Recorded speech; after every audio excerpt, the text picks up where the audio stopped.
प्रिय विद्यार्थियों, आज हम कक्षा 11 हिंदी की पाठ्य पुस्तक आरोह भाग 1 के काव्यखंड में वर्णित अध्याय 1 कवि कबीरदास द्वारा रचित पद पढ़ने जा रहे हैं। आज हम कबीरदास द्वारा रचित 2 पद पढ़ेंगे। पहला पद है हम तो एक एक करी जाना और दूसरा पद है संतों देखत जग बोराना। कबीरदास जी का जन्म सन 1398 ईस्वी में हुआ। वाराणसी के लहरतारा नामक स्थान पर नीरू और नीमा नामक दंपति को ये मिले और इनको प्राप्त करने के पश्चात नीरू और नीमा ने कबीर का लालन पालन पोषण किया। इनकी पत्नी का नाम था लोई। इनके एक पुत्र कमाल और पुत्री कमाली थी और इनके गुरु प्रसिद्ध संत रामानंद थे। प्रसिद्ध संत रामानंद कबीर के गुरु माने जाते हैं।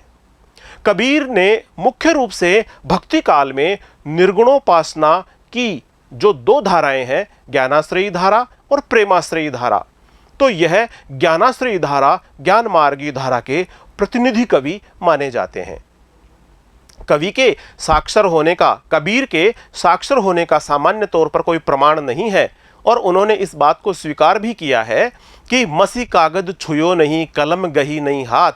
इस प्रकार से उन्होंने जो ज्ञान प्राप्त किया है वह किया है देशाटन के माध्यम से, सत्संग के माध्यम से, लोगों से चर्चा परिचर्चा करते हुए। और उन्होंने अपने जीवन के आंखों देखे सत्य को व्यक्त किया है। उन्होंने अपने जीवन के अनुभव को, अपनी वाणी को, अपनी रचनाओं में, अपनी कविताओं में व्यक्त किया है। वे कहते हैं, मैं कहता आंखन की देखी, तू कहता कागज की लेखी। कागज में जो लिखा हुआ है, कागज में जो लिखा हुआ है वो नहीं कहते हुए कबीर ने वही बातें कही है जो उनके सत्य पर, उनके अनुभव पर आधारित है। उनका मानना है कि ईश्वर एक है, वो एक ही ईश्वर की उपासना पर बल देते हैं, वे एकेश्वरवादी हैं। कबीर की भाषा पंचमेल खिचड़ी अथवा सदुक्कड़ी भाषा कही जाती है। इसका कारण सीधा सीधा है क्योंकि वो देशाटन किया करते थे। एक स्थान से दूसरे स्थान पर वह सत्संग किया करते थे, लोगों से चर्चा किया करते थे। तो अलग अलग स्थानों पर अलग अलग व्यक्तियों के साथ चर्चा और सत्संग में उपयोग किए जाने वाले शब्द भी हमें कबीर की इन रचनाओं में दिखाई देते हैं। जैसा कि कबीर स्पष्ट रूप से और 2 टूक शब्दों में किसी भी बात को कहने में नहीं चूकते, यानी उनकी ये खूबी थी, ये खासियत थी कि वो अपनी बात को स्पष्ट रूप में और 2 टूक शब्दों में प्रभावशाली ढंग से व्यक्त कर देते थे। और इसी कारण से जो हिंदी के समालोचक हैं डॉक्टर हजारी प्रसाद द्विवेदी जी, उन्होंने तो कबीर को वाणी का डिक्टेटर तक भी कह दिया है। डॉक्टर हजारी प्रसाद द्विवेदी ने कबीर को वाणी का डिक्टेटर इसीलिए कहा क्योंकि कबीर सपाट और 2 टूक शब्दों में अपनी बात मुखरता के साथ में कह दिया करते थे। कबीर की कविताओं में हमें सामान्य तौर पर 2 प्रवृत्तियां देखने को मिलती है। पहली प्रवृत्ति है गुरु की महिमा और परमात्मा की भक्ति। उनका मानना है कि ईश्वर को प्राप्त करने के लिए गुरु को माध्यम बनाना पड़ेगा। गुरु के मार्गदर्शन में ही ईश्वर की प्राप्ति की जा सकती है। ईश्वर एक है, वो एकेश्वरवाद को ही मानते हैं और कबीर के अनुसार जो उनका एक ईश्वर है वो प्रकृति के प्रत्येक कण कण में व्याप्त है, हर घट में व्याप्त है, हर हृदय में व्याप्त है, जर्रे जर्रे में व्याप्त है। और इस प्रकार से गुरु के माध्यम से ईश्वर की प्राप्ति की जा सकती है। और दूसरी उनकी कविता की जो प्रवृत्ति है वह है कबीर का समाज सुधारक स्वरूप। बहुत ही ओजपूर्ण तरीके से, बेबाक और सपाट तरीके से उन्होंने समाज में फैले हुए विभिन्न आडंबरों और कुरीतियों का विरोध किया। उन्होंने 2 टूक शब्दों में, स्पष्ट शब्दों में और बड़ी प्रखरता के साथ में विभिन्न प्रकार के पाखंडों का, आडंबरों का खंडन किया। अधिकतर विद्वान यह मानते हैं कि सन 1518 ईस्वी में मगहर में कबीर ने अपने प्राण त्याग दिए। तो आइए कबीर के बारे में कुछ बिंदुवार जानकारी अब हम और प्राप्त कर लेते हैं। कबीर का परिचय, इनका जन्म 1398 ईस्वी में हुआ। जैसा कि कबीर का जन्म 1398 ईस्वी में हुआ। कहाँ हुआ? वाराणसी में हुआ। वाराणसी के पास एक तालाब है, उसका नाम है लहरतारा, वहां पर हुआ। और यह जो वाराणसी है यह उत्तर प्रदेश में स्थित है। इनके पिता का नाम था नीरू और इनकी माता का नाम था नीमा।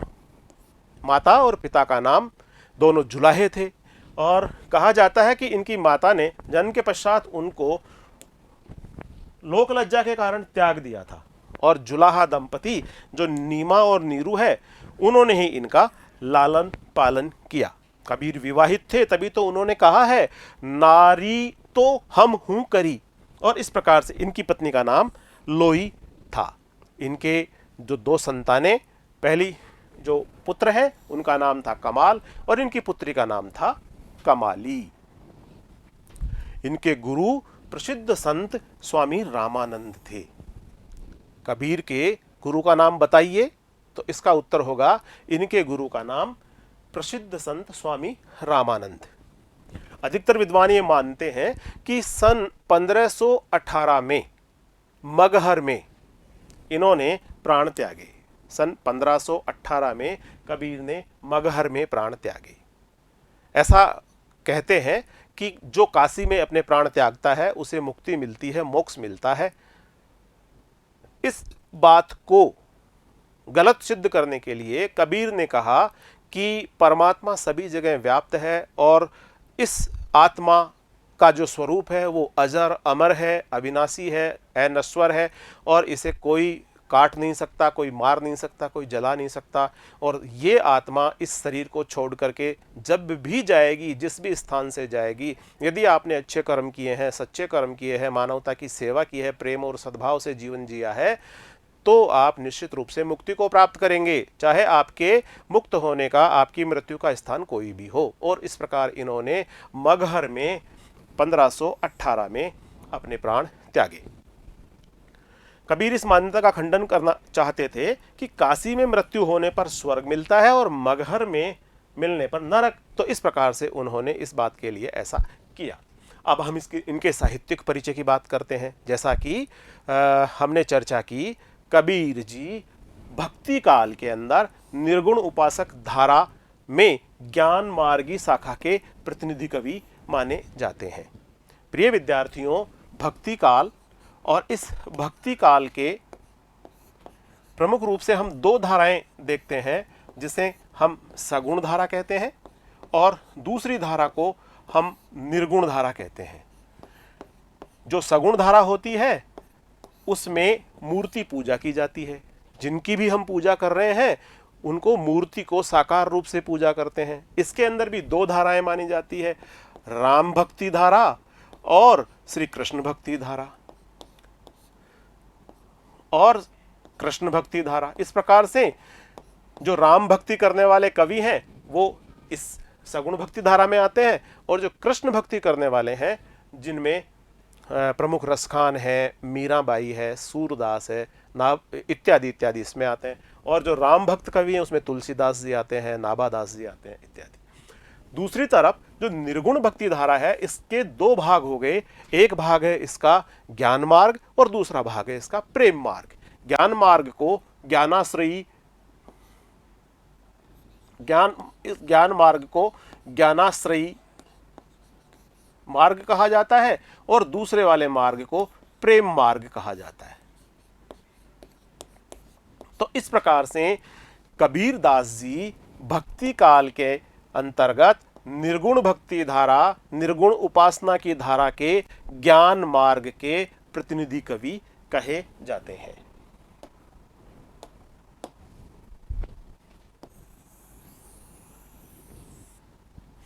प्रतिनिधि कवि कहे जाते हैं। संत कबीर के विधिवत साक्षर होने का जैसे कोई प्रमाण नहीं मिलता।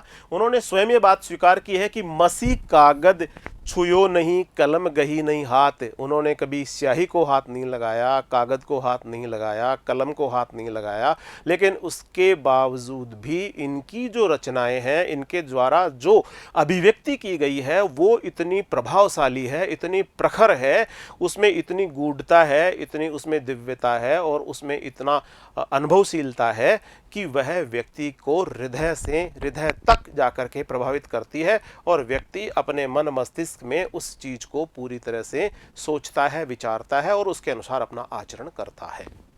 उन्होंने देशाटन और सत्संग से ज्ञान प्राप्त किया। उन्होंने जो ज्ञान प्राप्त किया वो देशाटन, अलग अलग स्थानों की उन्होंने यात्राएं की, अलग अलग स्थानों का उन्होंने भ्रमण किया, अलग अलग लोगों के बीच में बैठे, अलग अलग लोगों के बीच में बैठ करके उन्होंने सत्संग किया, ज्ञान की चर्चाएं की, जो उनका अनुभव था आपस में बांटा और इस प्रकार सत्संग से जो ज्ञान प्राप्त किया, किताबी ज्ञान के स्थान पर आंखों देखे सत्य और अनुभव को प्रमुखता दी। वो कहते हैं कि मैं कहता आंखिन की देखी, तू कहता कागज की लेखी। और इस प्रकार से कबीर दास जी ने अपने जीवन के अनुभवों को व्यक्त किया है। उनका कहना है कि मैं जो कागज में लिखा है, जो पोथी में लिखा है, जो ग्रंथ में लिखा है, जो किसी ने लिखा है, मैं उन बातों को कहने के बजाय मैं केवल उन्हीं बातों को कहता हूं जिनको मैंने अपनी आंखों से देखा है, जिनको मैंने अपने अनुभव में सिद्ध किया है, साकार किया है। तो इस प्रकार कबीर दास जी ने अपने जीवन के अनुभवों को हमें बांटा है और उन अनुभवों को हम अपने जीवन में उतार लें तो हमें भी जीवन को जीने में बहुत सहजता होगी, बहुत सरलता होगी। उनकी भाषा पंचमेल खिचड़ी कही जाती है, जिसे सद्दुकड़ी भी कहा जाता है। अब पंचमेल खिचड़ी इसलिए हो गई क्योंकि ये देशाटन करते थे, ये एक स्थान से दूसरे स्थान की यात्राएं किया करते थे, अलग अलग स्थानों पर ये रहते थे और वहाँ के लोगों के साथ ये सत्संग करते, वार्तालाप करते। इस प्रकार से उन लोगों के साथ जिनके साथ ये रहते, वहाँ के लोगों के द्वारा बोले जाने वाले शब्द भी इनकी रचनाओं में हमें देखने को मिलते हैं। कबीर की शैली उपदेशात्मक है और उसमें व्यंग और प्रतीक का पुट इनकी भाषा को बहुत प्रभावशाली बना देता है। ये जो बात कहते हैं कि कांकर पाथर जोड़कर मस्जिद लई चुनाए, ता चढ़ी मुल्ला बांग दे क्या बहरा हुआ खुदाए, इसमें जो व्यंग किया है कि स्पष्ट रूप से हमें ये पता चलता है कि कबीर दास जी क्या कहना चाहते हैं। कबीर दास जी ये कहना चाहते हैं कि इतना ज़्यादा शोरगुल करने की बजाय यदि हम हृदय से उस ईश्वर को, उस परमात्मा को, उस परम तत्व को पुकारें तो वह हमारी पुकार को अवश्य सुनेगा। कबीर की कविता उनके हृदयगत भावों की सहज अभिव्यक्ति है। उनकी कविता का पाठक के मन पर सीधा और गहरा प्रभाव पड़ता है। अच्छा, कबीर दास जी जो भी कहते हैं वो पूरे विश्वास और दृढ़ता के साथ कहते हैं। कबीरा खड़ा बाजार में सबकी मांगे खैर, ना काहू से दोस्ती ना काहू से बैर। उन्होंने बिल्कुल ताल ठोक करके मजबूती के साथ कहा है कि ये जो कबीरा है, ये जो व्यक्ति है, ये किसी का दोस्त भी नहीं है और किसी का शत्रु भी नहीं है। ये तो सबके लिए समान है, सद्भाव में, समभाव में जीवन जीने वाला है। और उन्होंने यही संदेश दिया कि मित्रता के बजाय या शत्रुता के बजाय समभाव ही रखना चाहिए, जिससे कि हम बेहतरीन और अच्छा जीवन जी सकें। अपनी बात को स्पष्ट और दो टूक शब्दों में प्रभावशाली ढंग से व्यक्त करने के कारण ही कबीर दास जी को जो प्रसिद्ध समालोचक है हजारी प्रसाद द्विवेदी जी, उन्होंने वाणी का डिक्टेटर कहा है। सपाट कहते, दो टूक कहते, स्पष्ट रूप से कहते, जिससे कि सामने वाले को भले ही वो बात सुनने में थोड़ी सी विचित्र लगे, लेकिन सुनने वाले को उनकी बात को सुनकर के मनन करना ही पड़ता। इस प्रकार से कबीर की कविताओं में, जैसा कि हमने चर्चा की, दो प्रकार की प्रवृत्तियां पाई जाती है। कबीर की इन रचनाओं में पहली प्रवृत्ति है गुरु की महिमा और परमात्मा की भक्ति। उन्होंने कहा कि परमात्मा को प्राप्त करने के लिए गुरु होना बहुत आवश्यक है। अगर आपके जीवन में गुरु है, यदि आपने गुरु का मार्गदर्शन प्राप्त किया है, यदि आपने गुरु का सानिध्य लिया है और गुरु के सानिध्य और मार्गदर्शन को प्राप्त करने के पश्चात आप गुरु के बताए हुए मार्ग पर चल रहे हैं, तो निश्चित रूप से आपको ईश्वर की प्राप्ति होगी। कबीर के मत में गुरु ही ईश्वर की प्राप्ति का माध्यम है। वे ईश्वर के निराकार स्वरूप के उपासक हैं, एकेश्वरवादी हैं अद्वैत में विश्वास करते हैं और उन्होंने परमात्मा को पति और आत्मा को पत्नी रूप में भी प्रस्तुत करके रहस्यवाद की उत्पत्ति की है।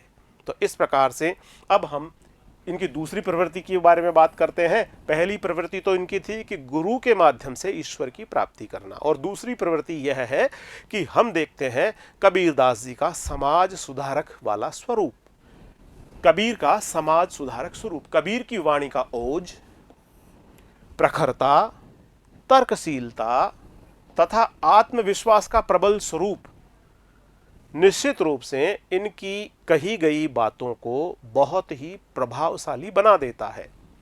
धर्म के नाम पर प्रचलित विश्वास और पाखंडों का इन्होंने खंडन किया है। तो ये इनकी कविताओं में हमें देखने को मिलता है। इनकी जो रचनाएं हैं, इनकी रचनाएं बीजक नामक ग्रंथ में संग्रहित है। इस बीजक में हमें साखी देखने को मिलती है, सबद देखने को मिलते हैं और रमैनी मुख्य रूप से देखने को मिलती है। जो साखी है इसकी रचना दोहा छंद में हुई है। जितने भी दोहे हम आज अपने जीवन में जिनको काम में, जिनके अर्थ को ग्रहण करने के पश्चात हम काम में लेते हैं, उन दोहों को साखी स्वरूप में हमने पढ़ा है और ये दोहा छंद में हमने इनको पढ़ा है। इसमें कबीर के सिद्धांतों का वर्णन मिलता है। सबद है, सबद में जो गेय पद हैं, जिन पदों को गाया जा करके लोगों में ज्ञान की और चेतना की जो विस्तार करने की प्रवृत्ति है, तो सबद के माध्यम से सबद की रचना गेय पदों में हुई है। इसमें ईश्वर के प्रति प्रेम भक्ति तथा साधना का वर्णन मिलता है। इनके पदों में संगीतात्मकता पाई जाती है, इनको गाया जाता है। और रमैनी के बारे में हमने चर्चा की।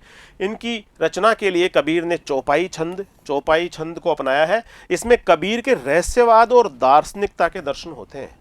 तो इस प्रकार कबीर के बारे में अब हमने ये चर्चा की। अब हम कबीर के पद को पढ़ने जा रहे हैं जो हमारी पाठ्य पुस्तक में दिया गया है।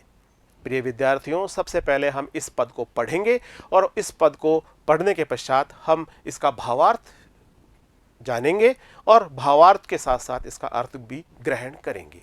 तो आइए हम सबसे पहले स्वस्वर इस पद का वाचन कर रहे हैं।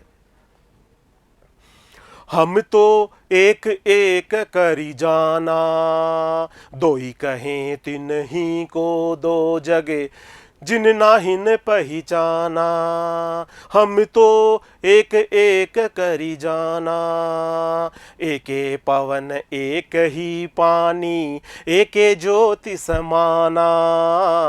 एके खाक गढ़े सब भांडे, एके कोहरा साना।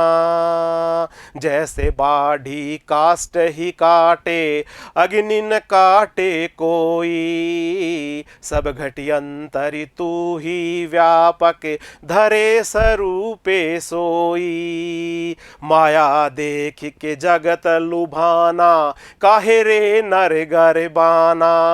निर्भया कछु नहीं व्यापे, कहे कबीर दीवाना। हम तो एक एक करी जाना। इस पद में कबीरदास जी कह रहे हैं कि हम तो एक एक करी जाना, एक एक करी जाना। एक एक का आशय है परमात्मा और एक का अगले वाले एक का आशय है एक की संख्या, एक की संख्या। यानी हमने तो परमात्मा को एक ही माना है, एक ही जाना है, एक ही समझा है। हम तो हम यहां प्रयोग हुआ है कबीरदास जी के लिए। कबीरदास जी कहते हैं कि हमने तो परमेश्वर को, परमात्मा को, जो सृष्टि के कण कण में व्याप्त है, जो सर्वव्यापक है, जो सर्वत्र व्यापक है, सर्वत्र समाहित है, हमने तो उस एक परमात्मा को, एक ही परमात्मा को एक माना है। वो दो नहीं हो सकता, वो एक ही माना है। एक परमात्मा के लिए आया है और एक एक संख्या के लिए आया है। और जाना है यानी जान लिया है, मान लिया है, पहचान लिया है। प्रिय विद्यार्थियों, आप देखिए यहां पर एक ही शब्द के दो अलग अलग अर्थ हमें देखने को मिल रहे हैं। एक का अर्थ है परमात्मा और दूसरे एक का अर्थ है संख्या। एक एक तो इस प्रकार से यदि एक शब्द के अलग अलग अर्थ होते हैं तो वहां पर यमक अलंकार होता है। तो इसमें यमक अलंकार हमें देखने को मिलता है।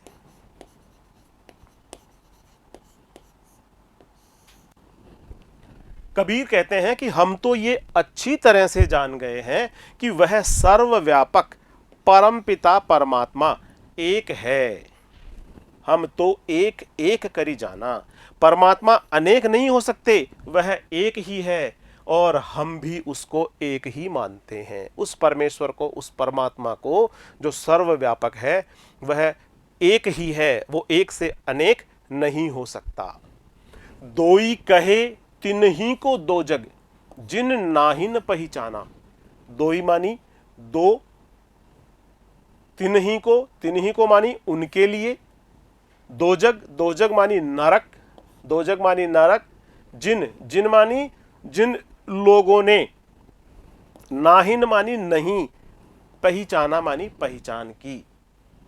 दोई कहे जो परमात्मा को एक न मानते हुए वो कहते हैं कि नहीं, परमात्मा तो दो है, ईश्वर है और जगत है। तो इस प्रकार से जो दो मानने वाले लोग हैं, दोई कहे जो दो कहते हैं, तिन्ही को, उन लोगों को दो जग, उनको तो नरक में जाना पड़ेगा।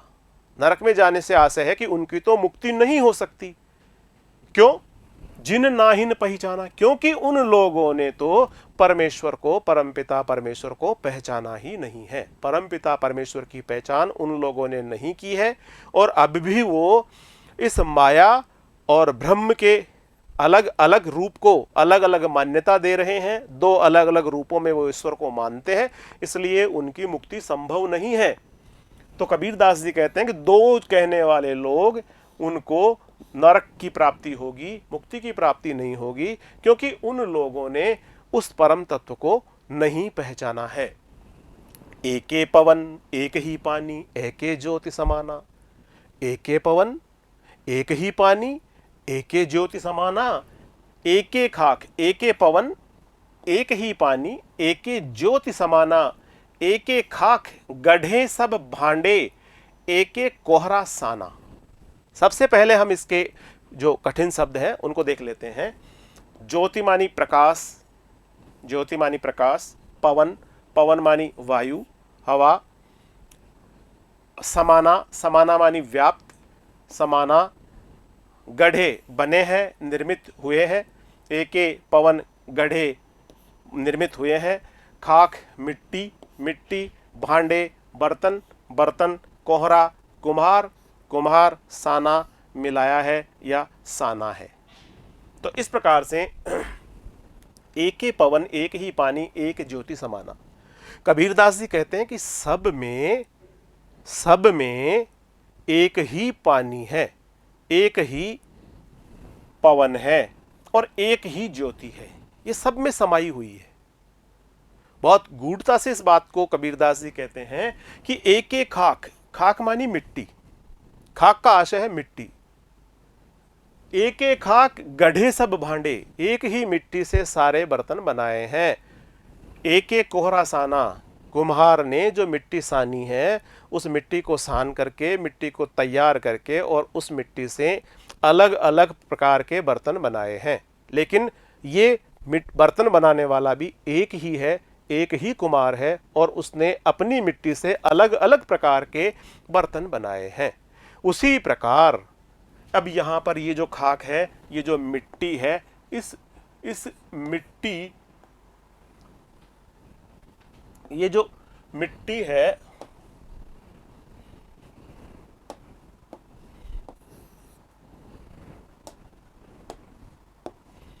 इस मिट्टी को पंच तत्व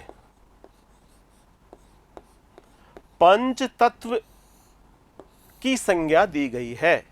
ईश्वर ने जितने भी जीवों का निर्माण किया है, जितने भी मनुष्यों का निर्माण किया है, उसका निर्माण पंच तत्व रूपी मिट्टी से किया है।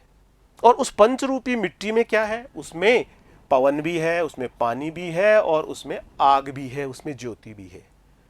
पवन है, पानी है, ज्योति है। अब बच गया इसमें आकाश और पृथ्वी।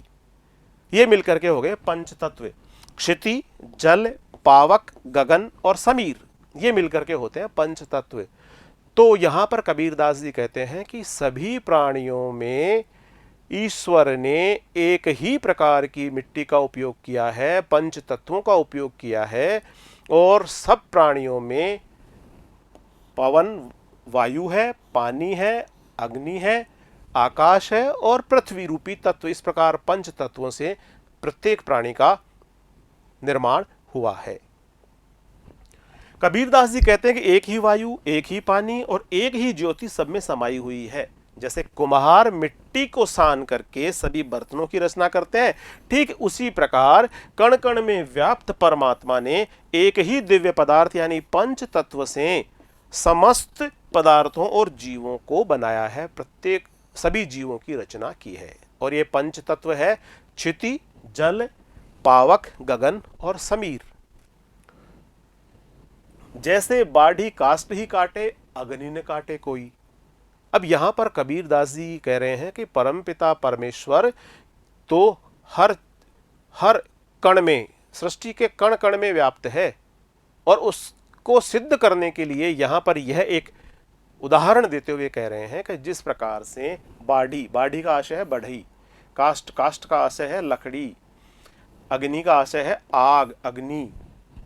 जैसे बाढ़ी यानी बढ़ई जो लकड़ी का काम करता है, जैसे बढ़ई काष्ठ ही काटे। यदि लकड़ी को काटने का काम हो तो बढ़ई केवल और केवल लकड़ी को ही काट पाएगा, उस लकड़ी में जो निहित अग्नि है उस अग्नि को नहीं काट पाएगा। उसी प्रकार से इस पंक्ति में ये भाव है कि प्रत्येक जो शरीर है, उस शरीर में जो परम तत्व है, जो चेतन तत्व है, शरीर के नष्ट होने के पश्चात, शरीर के मृत होने के पश्चात वह चेतन तत्व इसमें से निकल जाता है। वह चेतन तत्व मरता नहीं, अजर है, अमर है, अविनाशी है। तो जिस प्रकार से कोई भी बढ़ई काष्ठ को तो काट सकता है लेकिन अग्नि को नहीं काट सकता, उसी प्रकार आत्मा को कोई नहीं मार सकता, आत्मा अजर है, अमर है।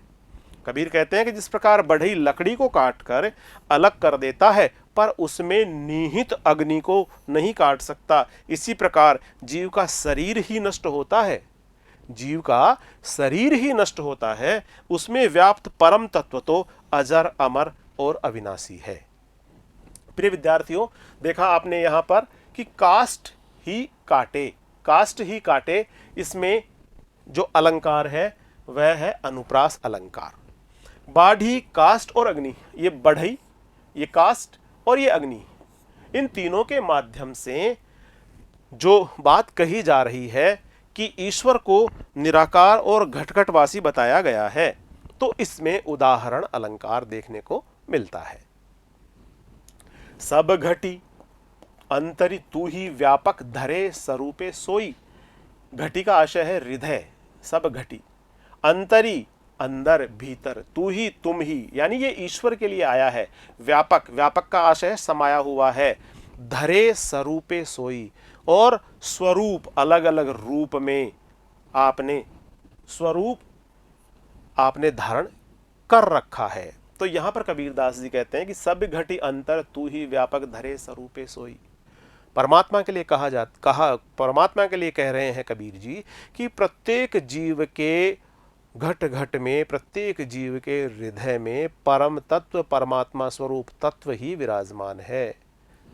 सब घटी, सबके हृदय में, अंतरी तू ही व्यापक, तू ही समाया हुआ है। अब यह तू ही का आशय है परम पिता परमेश्वर, परमात्मा। धरे स्वरूपे सोई, और तुमने ही अलग अलग स्वरूप धारण किए हैं। प्रत्येक व्यक्ति परमात्मा का ही स्वरूप है। परमात्मा ने ही अलग अलग स्वरूप धारण करके प्रत्येक व्यक्ति के अंदर अपने आप को दिखाया है, दर्शाया है। कबीर कहते हैं कि वह ईश्वर ही प्रत्येक जीव के हृदय में व्याप्त है।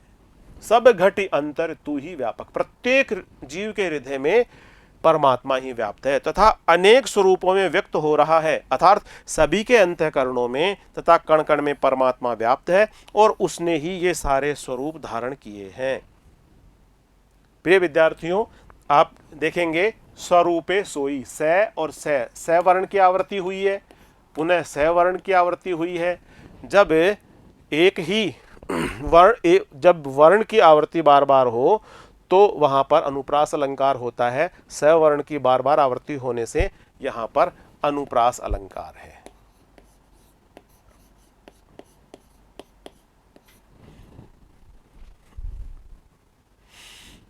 माया देख के जगत लुभाना, काहे रे नर गरबाना। माया, माया का आशय है भ्रम, मोह, माया, दुनिया के सांसारिक अलग अलग प्रकार के जुड़ाव और अलग अलग प्रकार के लाभ हानि से संबंधित बातें। लुभाना, लोभ में पड़ गया है। काहे, क्यों, किस लिए। गरबाना, घमंड करना, घमंड करना। कबीरदास जी कहते हैं कि माया देख की जगत लुभाना। माया, माया का आशय है संसार। संसार क्या है? असार। यानी संसार जो दिखाई पड़ रहा है वस्तुतः वह पूर्णतः असार है। असार इसलिए है क्योंकि यह संसार तो नष्ट होने वाला है, यह संसार तो एक दिन खत्म हो जाएगा, समाप्त हो जाएगा। इसलिए कबीरदास जी कहते हैं कि इस खत्म होने वाले इस असार संसार को देख करके, और हे मनुष्य, अरे मनुष्य तुम इतना घमंड क्यों करते हो, किस बात पर घमंड करते हो। अरे मनुष्य, तुम्हारे जैसे तो यहां पर बहुत सारे लोगों ने जन्म लिया है और जन्म लेने के पश्चात इस धरती को छोड़ करके यहां से चले गए हैं। इस मोह माया को, ये जो यहां जगत की संपत्ति है, धन दौलत है, कोई भी अपने साथ नहीं ले जा पाया। तो इस मोह माया को देख करके घमंड करने का कोई भी कारण नहीं बनता है। कबीर कहते हैं कि ये संसार तो माया के फेर में पड़ा है, अज्ञान और भ्रम में लिप्त होकर ललचा रहा है, घमंड से भर गया है। कबीर पूछते हैं, अरे मनुष्यों, तुम्हें किस बात का घमंड है। अज्ञानवश आप जिस धन संपत्ति का घमंड कर रहे हो वो सारी की सारी धन संपत्ति नश्वर है, नष्ट होने वाली है, और उसमें गर्व करने वाली कोई बात ही नहीं है। निर्भय भया कछु नहीं व्यापे, कहे कबीर दीवाना। निर्भय का आशय है निडर, बिना किसी भय के, बिना किसी डर के। व्यापे, व्यापे का आशय है प्रभावित करना। दीवाना, दीवाना का आशय है पागल। दीवाना हो गया, उस कार्य में दीवाना हो गया, दीवानगी की हद तक जाकर के काम करने लगा। कबीर दीवानगी की हद तक जाकर के और परमेश्वर की इस जो परमेश्वर का जो उनके अंदर, हृदय के अंदर ज्ञान है, उसके बारे में चर्चाएं करके लोगों को बता रहे हैं और जागरूक कर रहे हैं। तो इसमें कहा जा रहा है कि निर्भय भया कछु नहीं व्यापे। अब तो मैं तो निर्भय हो गया हूं। कबीर कहते हैं कि मैं तो निर्भय हो गया हूं क्योंकि मैंने तो आत्म तत्व को पहचान लिया है और मुझे कछु नहीं व्यापे। इस दुनिया का लाभ, लोभ, मोह, माया मुझे नहीं व्यापती। मैं प्रभावित नहीं होता इस दुनिया के माया से, मोह से, लोभ से, लालच से मैं प्रभावित नहीं होता, और इसीलिए तो मैं पूरी तरह से अपने आप को परमात्मा की भक्ति में पाता हूँ। पूरी तरह से, कहे कबीर दीवाना, और पूरी तरह से मैं दीवाना हूँ। मैं केवल और केवल उसी परम तत्व की उपासना में, परम तत्व के उस जुड़ाव के साथ अपने आप को बहुत आनंदित महसूस करता हूं और पूरी तरह अपने आप को दीवानगी के साथ गर्वित महसूस करता हूं। कबीर कहते हैं कि परमात्मा के प्रेम में दीवाना हुआ कबीर अब पूरी तरह निर्भय हो गया है। वो, उसको किसी का अब डर नहीं है और सांसारिक माया, मोह कुछ भी उसको प्रभावित नहीं करता। संसार में जितना भी सुख है, जितनी भी संपत्ति है, जितनी भी लोभ और मोह की वस्तुएं हैं, अब कबीर को ये कुछ भी प्रभावित नहीं करती। ईश्वर की कृपा से निर्भीकता प्राप्त हो जाती है, उस पर माया का प्रभाव भी नहीं पड़ता। और इस प्रकार इस पंक्ति में हमने देखा कहे कबीर, कहे कबीर, कै वर्ण की आवृत्ति हुई है, यहां पर भी कै वर्ण की आवृत्ति हुई है। तो बताइए बच्चों, इसमें कौन सा अलंकार होगा? बिल्कुल ठीक, आपने सही पहचाना, यहां पर होगा अनुप्रास अलंकार। अब इस पद में जो भाषा का उपयोग हुआ है वह है सदुक्कड़ी भाषा और मिश्रित भाषा, और संबोधन शैली के अंदर इस पूरे के पूरे पद के अंदर हमें संदेश दिया गया है। कबीर एकेश्वरवादी थे, वो एक ही ईश्वर में विश्वास करते थे और इस प्रकार से उनका मानना था कि ईश्वर निराकार है, और ईश्वर निराकार है, ईश्वर एक है, इस बात को उन्होंने विभिन्न तर्कों के माध्यम से, विभिन्न बातों के माध्यम से सिद्ध किया। उन्होंने बताया कि जिस प्रकार बढ़ई लकड़ी को तो काट सकता है, लेकिन लकड़ी में व्याप्त अग्नि को नहीं काट सकता, उसी प्रकार ये जो मनुष्य का शरीर है, ये मनुष्य का शरीर है, ये नश्वर है, ये नाशवान है, ये समाप्त हो सकता है, लेकिन जो इस शरीर के अंदर आत्मा है, वह जो परम तत्व है, वह अजर है, अमर है, अविनाशी है। कबीर जी ने कहा कि जिस प्रकार कुम्हार मिट्टी को सानकर अलग अलग बर्तन बनाता है, उसी प्रकार ईश्वर ने भी पंच तत्वों से जीवों की और मनुष्यों की रचना की है, और इस प्रकार से उसमें जो परम तत्व है, उन जीवों के अंदर जो परम तत्व है, वह अविनाशी है, अजर अमर है। कबीर ने मनुष्यों को संसार में मोह माया से बचने का संदेश दिया है। कबीर ने कहा है, काहे रे नर गरबाना, माया देख के जगत लुभाना, काहे रे नर गरबाना, निर्भय भया कछु नहीं व्यापे, कहे कबीर दीवाना। कबीर कहता है कि मैं तो पूरी तरह से दीवाना हो गया हूं, मुझे तो अब किसी भी प्रकार की सांसारिक माया प्रभावित नहीं कर सकती। तो माया देख करके हे मनुष्य, तू क्यों गर्वित हो रहा है, क्योंकि यह माया रूपी संसार तो समाप्त होने वाला है। इसलिए अपना मोक्ष करने के लिए, अपना भला करने के लिए माया रूपी इस संसार को त्याग, और परमपिता परमेश्वर जो कण कण में व्याप्त है, उसके बताए रास्ते पर, प्रेम के रास्ते पर, सद्भाव के रास्ते पर, मानवता के रास्ते पर अच्छे कर्म करते हुए अपना जीवन जी। इस प्रकार प्रिय